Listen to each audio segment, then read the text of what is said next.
राव साहब से जब इंटरव्यू कर रहा था मैं तो कह रहा आपकी विजन क्या है साहब जयपुर ग्रामीण को लेकर। तो मैं आपको एक चीज़ बता रहा हूँ, आज ये चीज़ कर लेना, ये बाद में चलाना, ये मेरे क्लिप काट के देगा। उपेन भाई जब आप लेके आएगा आरसीपी जब योजना लागू की गई थी कहीं ना कहीं जोश और जुनूस के साथ उपेन यादव सापरा में पटाखे छोड़ रहा था और वहां जनता का सामने कांग्रेस पार्टी आपकी विपक्ष में करी थी कि सापरा के एक भी बांध को नहीं जोड़ा गया। कितनी सच है मैं तो यहाँ देख नहीं पाया, लेकिन कितनी सच है इस बात में? सच्चाई इतनी। उपेन भाई कब से चालू हो जाएगा ये काम, कब से चालू हो जाएगा? पास हुए? हाँ रसीद आ गई। उस समय एनओसी थी, ये रसीद है, इसको कहते हैं काम करना। काम युवाओं के साथ बैठता रहता हूँ, नेता लगातार जब भी मुद्दे पूछते हैं रोड के, पानी के, चिकित्सा के, नेता खुल के बताते हैं, लेकिन युवाओं को क्या करोगे? सावपरा के अंदर क्या सौगात दोगे? खेल ग्राउंड की कमी है युवाओं के लिए लगातार, आप तो पहले से प्रमुखता से आवाज़ उठाते आए हो, क्या युवाओं को क्या देना चाहोगे? देखो मैंने 12 साल जो मैंने अभी आप के पास की जब रामगढ़ विधानसभा पड़ती है यहाँ तो खेत मिला है एक, जो अवैध जो ये क्या गांजा फांजा बोलते हैं इनका, तो एक खेत मिला है। आपने कभी महेंद्रपाल मीणा से फ़ोन से बात करी?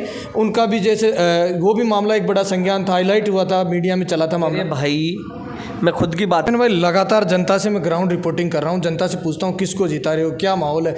जनता भारतीय जनता पार्टी को वोट नहीं करना चाहती, वो कह रही कि जो भी प्रत्याशी को हमने 10 साल से जिताया है जनता के बीच में आता ही नहीं है। अब की बार क्या देखते हैं, कैंडिडेट सही है? कैसे देखते हैं राव राजेंद्र सिंह जी को? कैंडिडेट अच्छे हैं, बहुत अच्छे हैं, और उनके भाई 3 दिन हुए हैं अभी टिकट को दिए, 8 विधानसभा है, अभी तक एक विधानसभा में भारतीय जनता पार्टी का कार्यालय तक नहीं खुला है। जनता वोट कैसे करेगी? जनता कनेक्शन कैसे कर पाएगी प्रत्याशी से?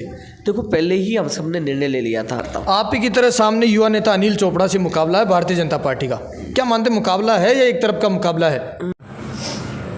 राजस्थान में लोकसभा चुनाव की चर्चाएं बड़ी पड़ी है। आज जयपुर ग्रामीण लोकसभा क्षेत्र के अंदर मौजूद हैं। जयपुर ग्रामीण लोकसभा में 19 अप्रैल को चुनाव है और आज जयपुर ग्रामीण लोकसभा की सापरा विधानसभा पड़ती है और सापरा विधानसभा से हमारे साथ भारतीय जनता पार्टी से प्रत्याशी उपेन जी यादव है। उपेन भाई सबसे बड़ी खुशी की बात है कि सापरा से पूर्व विधायक रहे राव राजेंद्र सिंह जी को टिकट मिला है, क्या आपकी प्राथमिकता क्या रहेगी? प्राथमिकता ये रहेगी 5 लाख से ज़्यादा वोटों से हम जिताकर मोदी जी को मजबूत करें, और सबसे बड़ी खुशी की बात है कि तीसरी बार मोदी जी आ रहे हैं, जो देश के लिए बहुत अच्छी बात है। उपेन भाई जिस तरीके से लगातार 10 साल से भारतीय जनता पार्टी के प्रत्याशी जीत रहे हैं, यहाँ से राज्यवर्धन सिंह राठौर लगातार चुनाव जीते हैं, क्या लगता है कार्यकाल किस तरह से देखते हैं उनके कार्यकाल को आप? कार्यकाल सबका अच्छा रहता है, जब मोदी जी का कार्यकाल अच्छा है तो सबका कार्यकाल अच्छा है। नहीं, आपके सावपरा में कौन से कार्यों को प्राथमिकता देंगे? कौन से कार्य राज्यवर्धन सिंह राठौर ने करवाए? देखो पहले जो हुआ वो सबको पता है, आगे क्या मेरे हिसाब से सवाल आपको ये करना चाहिए, आपकी मेरी प्राथमिकता क्या है? संसद साहब जिनका प्रत्याशी बनाया गया है और उनके चुनाव जीतने के बाद वो अपने सांसद जो उनका जो एरिया रहेगा लोकसभा का, तो वो बता पाएंगे उनकी प्राथमिकता क्या है। मैं तो सापरा की विधानसभा की क्या प्राथमिकता है वो बता सकता हूँ। बता दीजिए उपेन भाई, जब से चुनाव आ रहे हैं लगातार सक्रिय देख रहा हूँ, लगातार जनता के बीच में जा रहे हैं, लगातार मुद्दों को प्रखरता से उठा रहे हैं, कौन से कार्य को प्राथमिकता दे रहे हैं आप? मैंने पहले दिन भी कहा था प्राथमिकता वही है। नेताओं में देखो अंतर होता है, जो नेता जो चुनाव के समय भाषण देते हैं और फिर चुनाव के परिणाम के बाद भाषण बदल जाते हैं। पहला शायद आपने देखा होगा कि पहला वो व्यक्ति मैं हूँ जो चुनाव से पहले जो बोल रहा था मैं, और चुनाव के बाद जो काम कर रहा हूँ, दोनों में कोई अंतर नहीं है। आपके तेज मीडिया पे जब मैंने भाषण दिया था मैंने कहा था जातिवाद भ्रष्टाचार को ख़त्म करूँगा, इनके खिलाफ मैं लड़ाई लड़ूंगा, जो लड़ रहा हूँ आपने भी देखा होगा। मैंने कहा था सापरा को नया सापरा बनाना, विकास के ओर अग्रसित करना, और जो मैं कर रहा हूँ। एक पानी की समस्या का सबसे बड़ा मुद्दा है, आज आप भी बचकर रहना, कहीं कल आप भी कॉपी करने लग जाओ, कॉपी का मतलब आप दूसरों को दिखाने लग जाओ। उपेन भाई मैं तो कल भी जब राज्यवर्धन राव साहब से जब इंटरव्यू कर रहा था मैं तो कह रहा आपकी विजन क्या है सापरा जयपुर ग्रामीण को लेकर?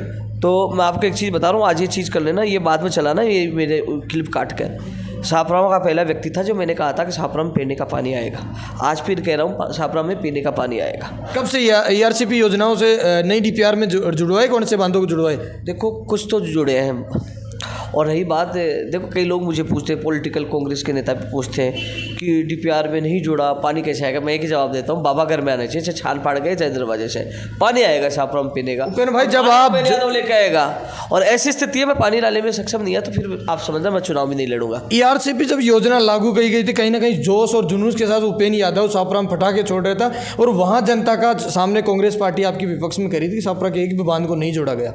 कितनी सच है मैं तो यहाँ देख नहीं पाया, लेकिन कितनी सच है इस बात में? सच्चाई इतनी है कि उपेंद्र यादव जो कहता है वो करता है। परमानंद जी धाम के जब मैं गया था और मैंने खुले में कहा था कि 40 वर्ष से कोई नहीं कर पाया, उस परमानंद धाम की जो घाटी में जो वन विभाग और पीडब्ल्यू विभाग के बीच में विवाद था उसको सुलझाऊंगा, सुलझा दिया।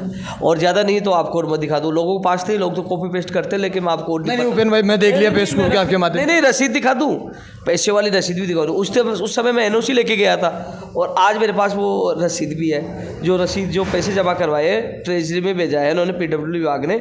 अब ट्रेजरी से जाना है और उसके बाद वो पैसे होने के बाद यानी कि आचार संहिता भी है, लेकिन कोशिश करें आचार संहिता में भी काम शुरू हो जाए। लेकिन काम होगा, जो मैंने कहा था कि काम करवा कर दिखाऊंगा। अब जनता को विश्वास पे होने लग गया कि उपेंद्र यादव जो कहता है वो करता है। ये आप भी देख लीजिए, ये है यूनियन बैंक से, ये उनकी तरफ से किया गया, भेजा गया है। उपेंद्र भाई कब से चालू हो जाएगा ये काम, कब से चालू हो जाएगा? पास हुए? हाँ रसीद आ गई। उस समय NOC थी, ये रसीद है, इसको कहते हैं काम करना। काम शुरू होगा।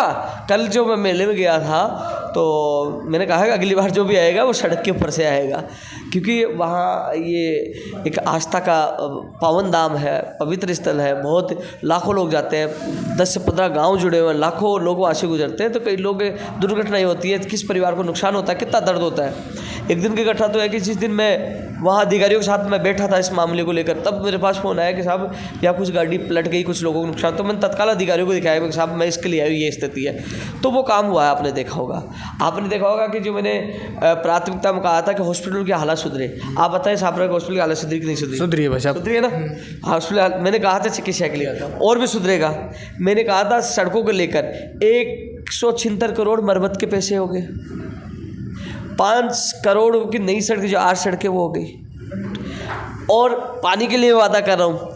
ऐसे ये लोग कहते हैं ना, मेरे जैसा कोई नेता होता था, मैं रहता था छापरा जिला बन जाता विराटनगर को उनको मिलाकर। आज पानी के लिए मैं कह रहा हूँ, आज उनको पता है ये कहता वो करता है। और ये पानी के लिए छापरा से जयपुर भी जा सकता है जनता के साथ, इनको सबको पता है। तो अब थोड़े दिन बाद ये भी कॉपी करने लग जाएंगे, करने लगे थे। जैसे मैं जल शक्ति मंत्री से दिल्ली मिलकर आया, उसके बाद आपने देखा होगा। उपेंद्र भाई मैं एक युवा हूँ, लगातार युवाओं के साथ बैठता रहता हूँ। नेता लगातार जब भी मुद्दे पूछते हैं, रोड के, पानी के, चिकित्सा के, नेता खुल के बताते हैं। लेकिन युवाओं को क्या करोगे? शाहपुरा के अंदर क्या सौगात दोगे? खेल ग्राउंड की कमी है युवाओं के लिए, लगातार आप तो पहले से प्रमुखता से आवाज़ उठाते आए हो, क्या युवाओं को क्या देना चाहोगे? देखो मैंने 12 साल जो मैंने दिया ना, वो पूरे देश में किसी ने नहीं दिया होगा। 2.5 से 3 लाख लोगों को जो ज्वाइनिंग दिलाई, करीब 7 से 8 हज़ार छापरा में नौकरी लगे हुए। युवाओं को एक चीज़ जो देना चाहूँगा, अब क्या है कि कई बार इंटरव्यू में मैं बोलने से भी बचता हूँ। क्यों बचता हूँ? कि यहाँ शाहपुरा में कॉपी पेस्ट का काम चल रहा है। मैं यहाँ योजना बता दूंगा तो दूसरे उस योजना को अपना लेंगे, फिर मैं क्या करूँगा? रणनीति तो उपेंद्र भाई बता नहीं पाओगे, लेकिन युवाओं के लिए करोगे। मैं बता रहा हूँ, मैं आने वाले समय में बहुत जल्द नशे के खिलाफ एक अभियान चला रहा हूँ। कई चीज़ें देखी, कई लोग डिप्रेशन में आके सुसाइड कर रहे हैं, तो बच्चों से मिलकर एक तो डिप्रेशन में नहीं जाए, एक तो ये भी समझाना है। एक जो नशे का व्यापार है, क्योंकि अधिकतर हम और आप देखते थे कि दारू का सेवन करते, दारू तो उतर भी जाती थी। अब पता नहीं वाइट क्या पाउडर इसमें है, पता नहीं क्या ये नशे है। जो मुझे जनता से सूचना मिली है, जब पता चलता है तो ये बड़ा नशा है जो शाहपुरा विधानसभा क्षेत्र को खोखला कर रहा है। तो नशा करने वालों को समझाना और नशाखोरी का व्यापार करने वालों को उखाड़ फेंकना मेरी प्राथमिकता रहेगी। उपेंद्र भाई अभी आप ही के पास की जब रामगढ़ विधानसभा पड़ती है, यहाँ तो खेत मिला है एक, जो अवैध जो ये क्या गांजा फांजा बोलते हैं, इनका तो एक खेत मिला है। आपने कभी महेंद्रपाल मीणा से फ़ोन से बात करी? उनका भी जैसे वो भी मामला एक बड़ा संज्ञान था, हाईलाइट हुआ था, मीडिया में चला था मामला। भाई मैं खुद की बात करूंगा, मैं मेरी विधानसभा की बात करूंगा। मेरा नारा नहीं सुना था आपने? यहीं रहूंगा, यहीं जीऊंगा और यहीं मरूंगा और 365 दिन काम करूंगा। उस नारे पे काम कर रहा हूँ नहीं कर रहा हूँ? आप बताओ। कर रहा हूँ भाई। आप बात सुनो, रही बात आपको मैं बता दूँ, ये तो मैं चुना हुआ व्यक्ति नहीं हूँ, नहीं तो मैं प्रशासन के साथ रात को भी लट लेके चलता, ढूंढ के मैं भगाता। और आने वाले समय में यदि कोई पावर मिलता तो देखना शाहपुरा में क्या होगा। न डरने वाला हूँ न झुकने वाला हूँ, अंतिम सांस तक जनता की सेवा करने। शाहपुरा मेरा परिवार है और परिवार को बचाना मेरा कर्तव्य है। आपने देखा होगा कि ये जो इस प्रकार जो ये नशा वाला है, इसको लिए मैंने तमाम पुलिस जो अधिकारी हैं उनसे मैंने बात की, उनको कहा अभियान चलाइए। अभियान चलाकर चुन कर उनको जेल में डालिए। तो मैं हर चीज़ को संज्ञान में ले रहा हूँ। पानी को लेकर लेकर भी मैं चिंतित हूँ, सड़क को लेकर भी चिंतित हूँ, स्कूल की जो शिक्षा का स्तर मजबूत हो उसको लेकर भी चिंतित हूँ।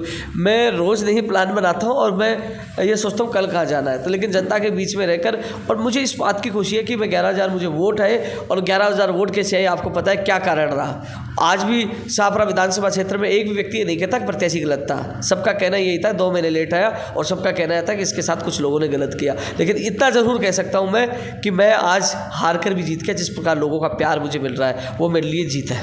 उपेंद्र भाई, लगातार जनता से मैं ग्राउंड रिपोर्टिंग कर रहा हूँ, जनता से पूछता हूँ किसको जिता रहे हो, क्या माहौल है।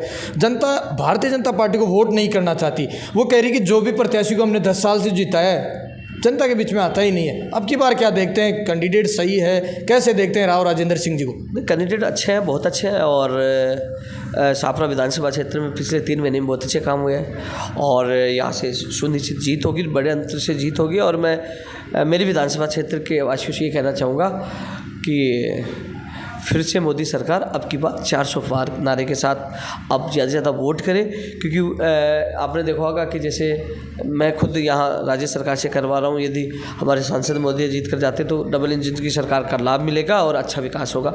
तो ये तो मैं निश्चित कह दूँ कि कमल का फूल कि एक बार फिर खिलेगा और मोदी जी की जीत होगी, % रूप से जीत होगी। और आप ये बता दीजिए कि जो कांग्रेस सरकार थी, कोई स्टूडेंट एग्ज़ाम देने जाता था, सेंटर पहुँचते पेपर लीक, या एग्ज़ाम देने के बाद हो जाता पेपर लीक। अब दर्जन भर के करीब भर्ती परीक्षा होगी, एक भी पेपर लीक नहीं हुआ, एक भी पेपर लीक नहीं हुआ। और रही बात इसके अलावा हमारे यशस्वी मुख्यमंत्री भजन लाल जी कि इस कार्यकाल में एक भी पेपर लीक नहीं हुआ, और चुन चुन कर को जेल में डाला जा रहा है, चाहे वो एसआई को चाहे अन्य पुरानी भर्तियों को। तो कम से कम ये तो लग रहा है ना पेपर लीक माफिया को खात्मा हो रहा है। वहीं वो भागीरथी बनकर आए, हरियाणा से समझौता हुआ, मध्य प्रदेश से समझौता हुआ, तो पानी के लिए रास्ता निकालने वाले यशस्वी मुख्यमंत्री जी है। तो मुख्यमंत्री जी का कार्यकाल अच्छा रहा, जनता उनका काम को देखते काम अच्छा रहा। इसके अलावा जो यशस्वी प्रधानमंत्री जी की बात करो, 370 हो चाहे राम मंदिर हो, लोग कहते थे कि साहब राम मंदिर मर जाएगी तो खूनों की नदी बहेगी, एक मच्छर भी नहीं मरा, मंदिर भी बन गया, लोग दर्शन करने भी जा रहे हैं। तो ये मुझे लगता है कि अब की बार 400 पार को कोई नहीं रोक पाएगा कमल का। भाई, आज का बात करने का मकसद लोकसभा चुनाव को लेकर था। मैं लगातार आपने जब पहले ही पूछा तो आपने 5 लाख से राव राजेंद्र सिंह जी को जिता दिया। क्या लगता है जनता अब की बार वोटिंग करेगी भारतीय जनता पार्टी को? मुख्य रूप से क्या उपेंद्र यादव की क्या भूमिका रहेगी उसमें? देखो 25 की 25 जो सीटें हैं भारतीय जनता पार्टी जीत रही है। भूमिका यशस्वी मुख्यमंत्री जी की और सबसे बड़ी भूमिका यशस्वी प्रधानमंत्री जी की है। जो उन्होंने काम किया है जनता खुश है, और उनके 3 दिन हुए अभी टिकट को दिए, 8 विधानसभाएं, अभी तक एक विधानसभा में भारतीय जनता पार्टी का कार्यालय तक नहीं खुला है। जनता वोट कैसे करेगी, जनता कनेक्शन कैसे कर पाएगी प्रत्याशी से? देखो पहले ही हम सबने निर्णय ले लिया था कि हमारा प्रत्याशी, जब टिकट नहीं मिला था तब हमने कह दिया था हमारा प्रत्याशी कमल का फूल है, और हमारा प्रत्याशी कार्यालय की जरूरत ही नहीं है बीजेपी को। कार्यालय खुल रहा, कार्यालय तो अब मतदाताओं के दिल में है ना, जगह है। वो मोदी जी को चाहते हैं, कमल के फूल को चाहते हैं, राष्ट्र को चाहते हैं। तो ये तो पहले निश्चित हो गया था कि वो टिकट किसी को मिले, वोट कमल के फूल। शाहपुरा की जनता के ऊपर कितना विश्वास है? यहाँ 60,000 प्लस से चुनाव जीते हैं मनीष यादव, और कांग्रेस वोटर्स ज़्यादा हैं। अब की बार लगता है भारतीय जनता पार्टी के पक्ष में आएंगे मतदान? बिल्कुल 100%, क्योंकि काम देखा है ना मेरा। शाहपुरा में पुलिया का काम चल रहा, कोई देखता है क्या? मैं हर 15 दिन महीने में जाके उसको मैं खड़ा रह कर उनको काम को तेज़ गति से शुरू करवा रहा हूँ। कभी कोई आग लग जाती है मैं पूछ जाता हूँ। मैं कितनी मेहनत कर रहा हूँ, मैं अपने लिए मेहनत नहीं कर रहा। मैं आपके चैनल पे स्पष्ट कह दूँ, जिस प्रकार मैं क्षेत्र में जा रहा हूँ, कोई हार्ट अटैक से मर रहा है, कोई कैंसर मर रहा है, कोई मेरे से कितनी मौतें हो रही है मैं देख रहा हूँ। तो मेरा और आपका भी भरोसा नहीं है। मैं 28 के चुनाव की तैयारी नहीं कर रहा कि मैं 28 के चुनाव की तैयारी को लेकर मैं हॉस्पिटल भाग रहा हूँ, मैं सड़क के लिए भाग रहा हूँ, पानी के लिए भाग रहा हूँ, पुलिया के लिए भाग रहा हूँ। इसके लिए नहीं भाग रहा, मैं इसलिए भाग रहा हूँ कम से कम मर भी जाऊँ तो जनता तो याद करेगी कोई अच्छा व्यक्ति था जो काम कर रहा है। मैं लोगों की सेवा करने है। मैं वो स्पेशल परिपाटी खत्म करके मैं अब मेरी जन सुनवाई आप आई उससे पहले हो रही थी, मैं ये भी नहीं पूछता किस जाति से है, किस पार्टी से। मेरे से जितना काम हो तो मैं तत्काल करता हूँ। आप ही की तरह सामने युवा नेता अनिल चोपड़ा से मुकाबला है भारतीय जनता पार्टी का, क्या मानते मुकाबला है या एक तरफ का मुकाबला है? नहीं, एक तरफा मुकाबला है। मोदी जी का एक नेतृत्व बेहतर है और यहाँ से भारतीय जनता पार्टी। राव साहब को जिताने के लिए उपेंद्र यादव कहाँ तक जाएगा? मैं तो पहले ही कह दिया जाएगा, क्या पूरे लोगों को आह्वान कर दिया या शाहपुरा में अधिक से अधिक मतों से जिताना है और जिता कर भेजेंगे। मुझे पूर्ण विश्वास है कि जनता 5 लाख से ज़्यादा वोटों से जिताकर एक ऐतिहासिक रिकॉर्ड दर्ज करेगी। ये हमारे और कोई सवाल पूछना तो पूछ लेना, पहला नेता हूँ जो मैं कहता हूँ, आपकी इच्छा हो जो पूछो। कई बार तो क्या नेता का बड़ा जाता है, साहब उल्टा मत पूछना, आप ये सवाल पूछना, अपनी मनमर्जी के सवाल मीडिया पे थोपने की कोशिश। भाई आपने देखा है, मीडिया से बातचीत करी है, युवाओं की आवाज़ उठाएं। हाँ, तो मैंने कहा कि लोग करते हैं, मैंने देखा है, मैं 12 साल रहा हूँ, मैंने वहाँ भी देखा, यहाँ भी देखा, लेकिन मैंने चुनाव में भी आपको कहा था, आज भी कर रहा हूँ, आपकी इच्छा वो पूछे। क्योंकि ये सवाल के लिए जब मैं कहता हूँ, क्योंकि मैं धरातल पे काम करता हूँ, मेहनत करता हूँ, और ये जो लगातार कई लोग सोच रहे हैं कि मेहनत, ये जो मेहनत है लगातार जारी रहेगी जब तक मेरे अंदर सांस है। मैं न थकने वाला हूँ न रुकने वाला हूँ। आपने देखा हो होली के दिन भी मैं 7 घंटे लगातार पैदल चलाऊँ, चाहे साफरा हो चाहे खेलूँ, मनोरपुर सभी कस्बा वासियों से होली की शुभकामनाएं दी और लगातार उनके बीच में रहूँगा।